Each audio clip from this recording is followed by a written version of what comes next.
the way the question is asked and also the way normally it's addressed is, people think there is something called as negative thought and positive thought. They want to remove the negative thoughts and have only positive thoughts. For such people, I would ask them to just experiment for 10-15 seconds. Let them forcefully remove one thought from their mind. For example, next 10 seconds, just don't think of a monkey. Try not to think of a monkey for next 10 seconds. You will see you will be full of monkeys. So what I'm saying is, this is the nature of your mind, because in this mind, all the three pedals are throttle. There is no brake, there is no clutch. Whatever you touch, it will only go faster.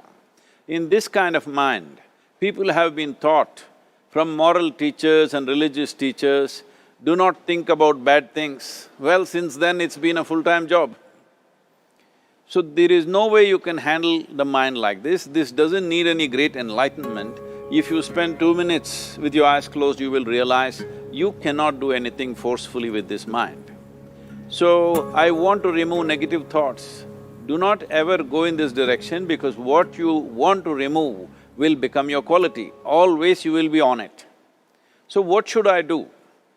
The thing is this, without understanding the fundamental mechanism of this mind, because our mind, human mind, is the most sophisticated computer on the planet. Even all the supercomputers have come out of this. When this is the case, is it not important that we understand the mechanics of how it functions? One simplistic aspect of how it functions is, there are no subtractions and divisions in our mind. There is only addition and multiplication. If you try to do something with it, it will say one more. If you try hard, it will multiply into many more. In this mind, you don't try to identify what is positive, what is negative and try to remove it. First of all, one needs to understand, this mind of yours, this body of yours is supposed to serve you. The life that you are is important. Body and mind are vehicles that must serve us.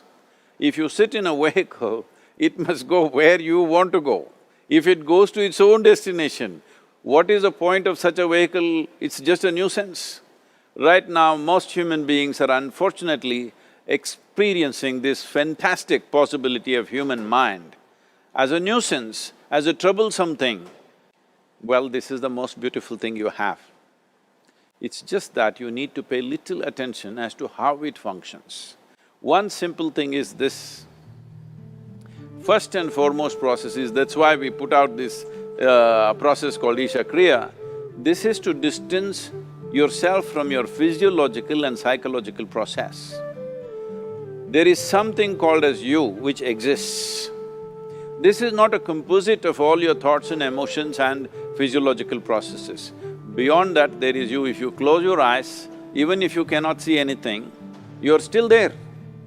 It is through the window of your eyes that you're looking out, but if you close your eyes, it doesn't mean that you don't exist, you still exist. So beyond your thought, you still exist, beyond your emotion, you still exist.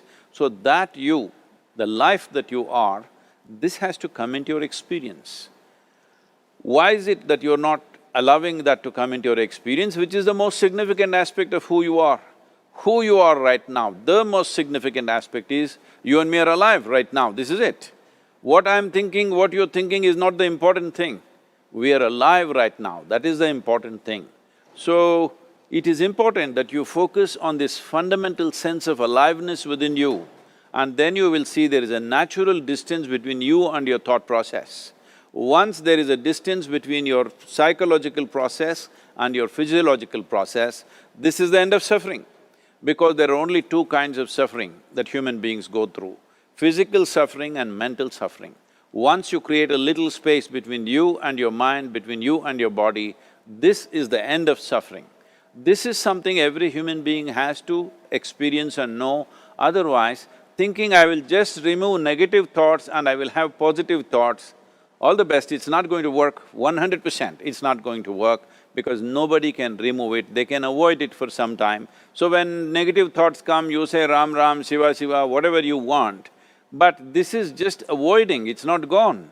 The moment you stop that, it will pop back with great force, otherwise it'll come back in your dreams. So it's very important, first of all you need to understand your anger, your resentment, your fear, your anxieties, the negativity that you generate. Generally resentment, anger, it is always directed towards somebody. But we need to understand this is poisons that we are drinking and expecting somebody else to die. Fortunately, life doesn't work like that. If I drink poison, I die. If I drink poison, you don't die.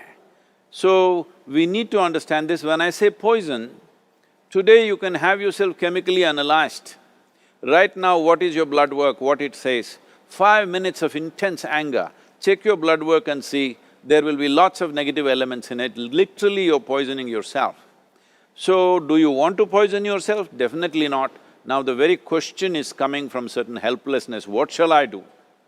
Don't do anything, just sit back and just concern yourself with something which is a life process. Maybe your heartbeat, maybe your breath, maybe just the sensation of being alive. Depending upon how sensitive or how perceptive you are, accordingly, find something. It could be a sensation in the body, it could be breath, it could be heartbeat, it could be anything, something which indicates life to you. Just pay attention to that for some time. Slowly you will see there is a distinction between what is you and what you have gathered, which includes both your physiological and psychological possibility or mess, whatever you made out of it.